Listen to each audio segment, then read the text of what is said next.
Hey, what's up? How we doing, motherfucker? Uh.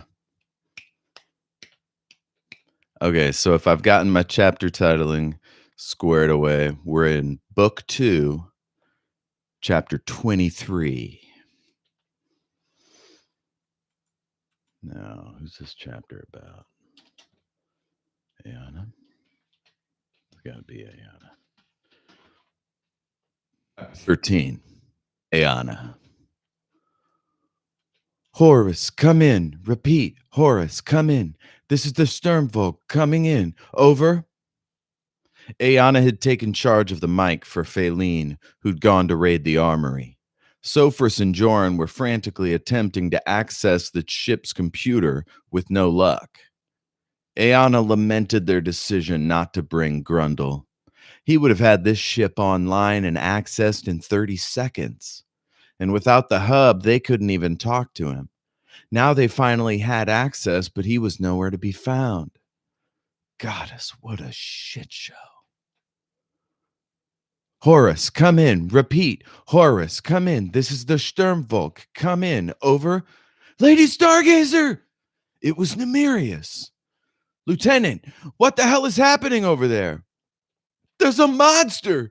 He got Ramsdell. The captain and I. There was a huge crash. We're pinned down. Grundle just showed up and he's wailing on the thing, but we can't tell if it's even hurting it. Ayana shut her eyes and took a low, slow, deep breath. Lieutenant, do you have cover? Over? Yes, I'm covered. Blam! Ayana prayed under her breath. She waved Sophris over to the mic. Celine's here. He's going to walk you through it. Sophris gathered his robes and glided to the captain's station. As he took the mic from Ayana, he nodded in respect. Nemirius, describe the creature. With his oft hand, he began accessing data, combing through reams of Mistral lore on his personal device. Numerius rattled off the description of the beast and its behavior. I think I know what's happening. Sophris waved to the others to come closer. Faline hustled out of the armory, dropped a heavy equipment case, and rushed over to join them. According to my reading of the literature, you are facing a disembodied necromancer, colloquially known as a bodiless horror. In the literature, they're referred to as necrotics. A necrotic retains most of their spell abilities, but can only take control of the dead. If no dead bodies are handy, they use the physical remains of corpses to create a sort of living shell form. They are often deeply damaged personalities, if not completely insane. Ayana was delighted and terrified to hear Grundle's bellowing voice across the intercom. How do we kill the goddamn thing? Sophris kept scanning. You can attempt to disintegrate or pulverize the organic material, which will make its attacks ineffective, but to actually harm it requires confining the spirit to a prism or other spiritual vessel. Spiritual what? Come on, Sophris. We've got guns and we're in a god-accursed mess hall. Tell me something I can use for light's sake. Ayana threw up her hands and shook them, as if saying, Dude, hurry up. Sophris shrugged and looked around. Ayana took the mic. She got right up on it and glared into the middle distance. Numerius, get to a view screen and patch us in. Get us linked to a camera so I can see what we're dealing with. It's all the way across the room. If I go that way and don't make it, we're screwed, you guys. Then don't get caught. Ayana shared a glance with Joran. Listen, I don't know your beliefs. Don't have any. Whatever they are, they can't be hurt if I pray for you. You are protected, okay? Numerius murmured grumpily. All right, milady. Over the sounds of Grundle laying waste to the necromancer's organic armor, the sounds of squeaks, grunts, and rampant destruction squawked up from the speaker. Ayanna grabbed Sophris's hand, clenched her eyes shut, and began to pray. Lieutenant, you are closer to your destination. I believe in you. Good news! Ayanna winced in sympathy for the poor man. Joran walked up to her. Your mercy? Ayanna looked up at him, her upper lip quivering slightly. Her legs were propped around the corner of the desk for stability, one hand on the surface between them, the other cradling the microphone stand. Yes, Joran. The old soldier coughed into his fist. Your mercy, once Numerius is able to make a connection, I'll try to use the camera's optical laser to remotely access the Horus's computer system. If it works out, we'll be able to assist the crew more effectively. She nodded, then gave the thumbs up. You hear that, Nim? Get to the camera, and we can start throwing a lot more at this thing. Numerius grunted and kept moving. First, we need something to house the creature, something that bears the basic elements of a human form. Oh, this is chapter 24, by the way. First, we need something to house the creature, something that bears the basic elements of a human form. It must have 5 points representing the arms, legs, and head. If such an object doesn't exist, you can draw a symbol on an existing object, but it must be inscribed with the intention of justly housing a criminal and not anything vengeful. Grundle slid to the floor beside Numerius, soaked with blood from many small injuries. The necrotic was blindly ravaging the mess hall, overturning tables, chairs, clearing out cabinets, looking for any sort of organic material to add to its hideous, amorphous shape. We Vorak are not a vengeful people by nature, but this thing is testing that nature to be sure. Grundle squeezed his fists, rubbing the pain out. Gods, he could use another drink. The bottle, unfortunately, was across the room and halfway down a stairwell. The thing had begun screaming bloody murder. Numerius looked positively grief-stricken. Wherever the captain was, he was probably pissing his pants. Gods, this thing was terrifying. Numerius tugged at Grundle's tattered shirt, pointing with one long, bony, bluish finger. Grundle followed his eyes. There, across from the television area, was a suit of armor, a gift from one of Captain Thraxis's previous clients. Captain Thraxis! Ayanna shouted, her voice booming throughout the mess hall. The captain perked up, popping his head out from the bathroom where he was hunkered down. What is the name of your suit of armor? The captain seemed thoroughly confused. Then it hit him. Haziji Musada! He smiled as he remembered the story of its acquisition. The woman who'd given it to him was a lovely old queen, one of the scions of Calustria's oldest ruling families, a hard bitch by the name of Kamiya Kasya-san.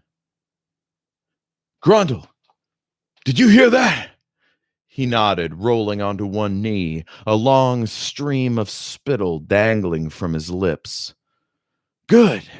Here's what you're going to do. The captain and Lieutenant Numerius will fire on the creature. While it's distracted, you'll go to the suit and prepare it for the creature's embodiment. Grundle wiped his lips with one hand as he slumped over the other. And how do I do that exactly? Ayanna glanced at Sophris, who was rapidly studying the suit of armor on his device. Sofer spoke as Grundle began the long crawl across the room to the suit of armor. Gunshots rang out. Haziji Musada was one of the last great warlords of Kantun province in old Salas Secunda. He was revered as one of the masters of polearm combat. He was defeated in battle by future king Harad de Urubus, who peppered him with short spears and then decapitated him as he begged for mercy. The helmet has been affixed to the suit with brackets, and the spears still remain. Inside the right boot can still be seen a rudimentary orthopedic attachment, as Masada was born with a misshapen right foot. Ayana waved her hand impatiently. The key to imprisoning, uh, the key to imprisoning a necrotic is to make the proposed vessel seem overwhelmingly attractive. The suit was once borne by a powerful fighter, which should appeal to its vanity. To attract the creature's spirit, however, the vessel must contain fresh organic material. Grundle slid up behind a ravaged sofa and peered up at the suit. Like those bones? Ayana shook her head. No, whatever you put in that suit has to be new to the creature. If it has to come from someone more powerful than whoever he's currently inhabiting.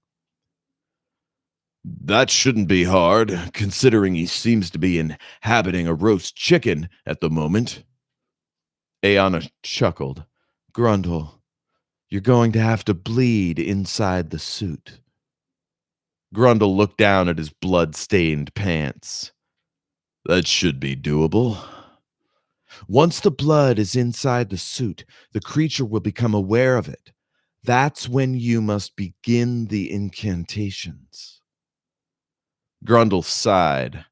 Fucking magic. For a man of science, this had become a very decidedly unscientific experience. Whatever you say. Just rattle them off and I'll do my best to follow along. Excellent. Ayana gripped Sophris's shoulder and smiled. Joran stared at them both with intense concentration. You ready? Grundle finished squeezing a dram of blood into one of his father's embroidered handkerchiefs. Yes, my lady. Let's do it. Hell yeah. All right. Chapter 24.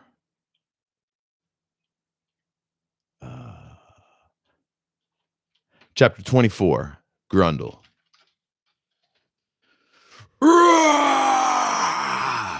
Grundle was taking a serious beating. He couldn't remember how long he'd been crushing this piece of shit thing, but he was torn to crap and still it kept going. How long could he survive these insane punishments? Oh, I wonder. I'm going to be pissed if this came after that. Fuck. All right, I fucked up. So that was chapter 24. This is chapter 23, Grundle. Rah! Grundle was taking a serious beating. He couldn't remember how long he'd been crushing this piece of shit thing, but he was torn to crap and still it kept going. How long could he survive these insane punishments? Maybe he wouldn't survive this one. It looked like Ramsdell wasn't going to survive it either. The last time he looked, Grundle noticed Joss was still breathing, but it had been a few dozen seconds, minutes, hours since then, and he was feeling pretty confused about most things. Head injuries are no joke, Grundle. The big man often gave himself advice, usually after an unfortunate event, when it was not at all helpful, like, say, getting tossed around by a giant trash demon. Best he could tell, Numerius had made contact with the Sturmvolk, and the away team was alive. They were trying to find a way to defeat the gross monster, and Numerius was helping them. The damn monster was so aggressive, though, and so angry, that Grundle couldn't understand how they could do anything to stop it from killing everyone in the room. Gwam! Grundle stuck halfway out of a pile of demolished entertainment units, his head buried under hundreds of pounds of random equipment the captain had stored on top of them. He could feel the headache gathering under the surface of his scalp. The thing reeled back its bony shape, leaving Grundle moaning against the wall. Something grunted and heaved, as if invisible spirits had lungs to fill with oxygen. Grundle! Nemirius' voice called up from behind him. Grundle moaned, then squeezed his hand into a thumbs up. Grundle! It's Nemirius! Grundle thumbs upped again. They're telling us how to fight it! Grundle grabbed the headset from the Zentrite and slid it over one ear. Sturmvolk, this is the Horus, over. Grundle, thank the goddess. Are you hurt? Grundle took a look at his blasted, bludgeoned form and sighed. I'm not dead yet, your mercy. Tell me, how do we defeat this thing? So, that's how we started figuring out how to put blood in it or whatever. Fuck. First, you need to. Oh, it's because I jumped ahead. Fuck. Grundle, did you hear that? That should be doable. Yes, your mercy. Let's do it. That's chapter 25. 26 is this next one.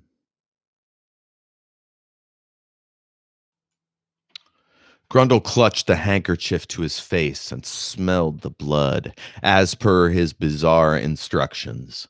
The incantation was half finished. The creature had taken notice of the vessel, and now it was Grundle's task to encourage him to take up residence. As Sopher spoke, Grundle intoned in the manner of a high-born politician. Kind spirit, you have been welcomed into this plane by those... Let me start over. Kind spirit, you have been welcomed into this plane by those who honor your strength and intellect.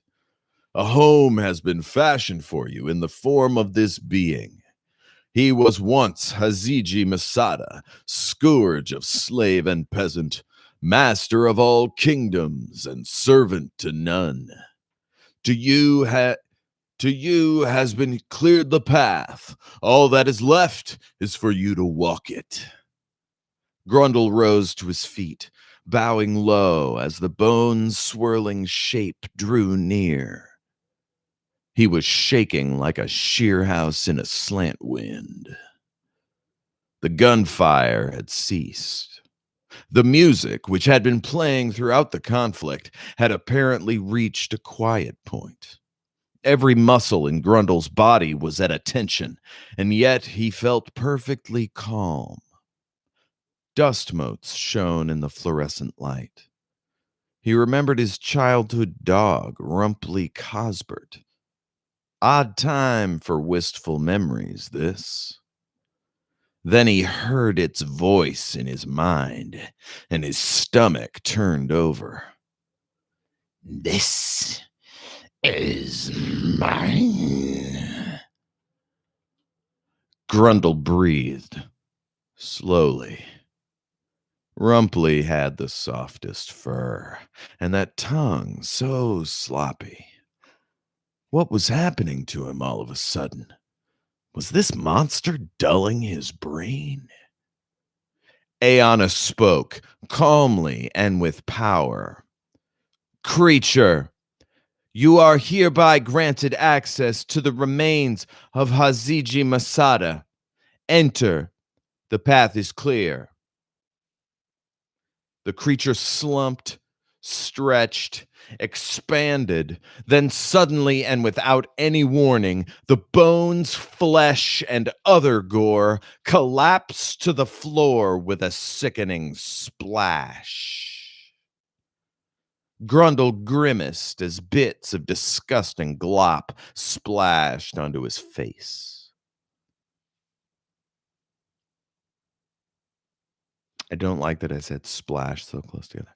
Disgusting glop splooshed. No. The lights dimmed. The music had definitely stopped. Grundle felt his stomach twist in knots. For a moment, it felt as if someone had thrust a stick through his esophagus and pulled his organs out through his asshole. Then, just as suddenly, the moment passed. Grundle retched and emptied the contents of his stomach on the floor beside him. Thankfully, he wasn't the only one. The captain, Numerius, and even the barely living Ramsdell were also vomiting. Goddess be blessed, Ramsdell had slumped to his side so he wasn't in danger of choking on his own breakfast. Yes. Yes. The power. The suit of armor was moving. The gauntlets spun at the wrists. The torso dipped as the monster tested its joints. The suit squeaked as long, unlubricated segments rubbed against each other. Grundle heard the creature moan as if the 3 spears were re-aggravating old injuries. Who have I to thank for this vessel?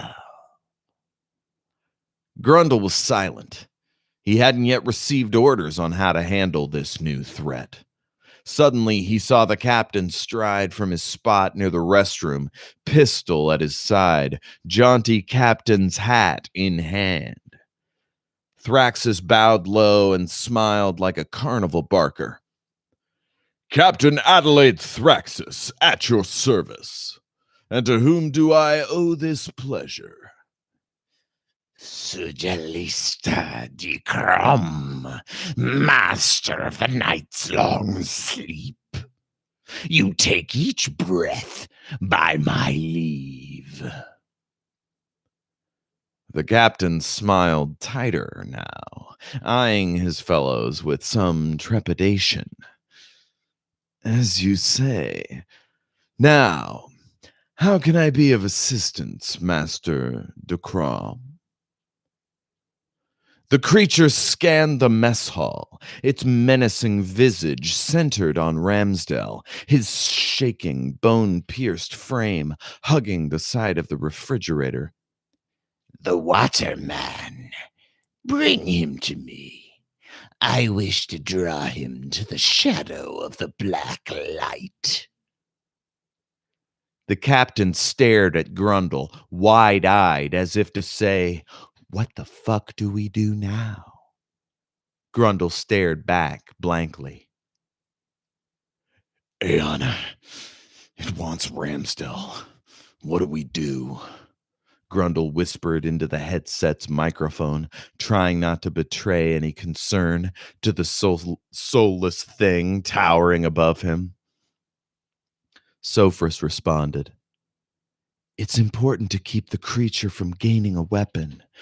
The necromancer can likely imbue any weapon with soul-destroying energy, which is very difficult to guard against. Grundle winced as the creature drew one of the spears from its gut. A string of black ichor followed it as it emerged, casting steaming droplets of acid onto the carpet below. Too late. The creature fingered the spear, testing its weight. Aeona sighed. On the giant screen behind the creature, she looked like she was 10 feet tall. She banged her fist down on the terminal, hard enough to make her wince in pain. The suit began to walk. Clank! It came down off the carpeted dais, its wooden boots clacking hard as it did so. Grundle got the sense that the original wearer's foot problem seemed to have transferred to the necrotic. A small thing, but it suggested that the creature might have weaknesses even it was unaware of. What do I do? Sophris kept scanning his device. His eyes narrowed as he reached the relevant passage. Stay with it. Grundle gingerly rose to follow the creature. Quote, once the necrotic was isolated within the vessel, the dreamers drew their voices together, calling on the spirits of the ancients to weigh down the creature with layers of sleeping magics. This was done by incanting the spells in harmonic waves, one after the other, until the creature could no longer stand. So we sing to it? Grundle chuckled at the sheer mistralness of the whole thing. Yes, each of us will repeat the previous phrase, wait a beat, and repeat. The next person will start as the last person finishes the first phrase. Are you ready? Aeona nodded to Sophris, then to the camera. In the mess hall, Grundle, Numerius, and the captain voiced their agreement. The creature stopped, looked menacingly at each man in the area, and hoisted the spear. The Waterman. What do you call it? Ramsdell lurched back against the fridge and opened his eyes. Grundle tried to read Ramsdell's lips as he whispered, The suit is alive. Good night. The captain cleared his throat. His name is Ramsdell. Joss Ramsdell. He is a good man. The creature pondered the information, the fingers of his offhand lazily sweeping along the length of the spear. Ramsdell could barely move. This is not good, Grundle thought to himself. Not good at all.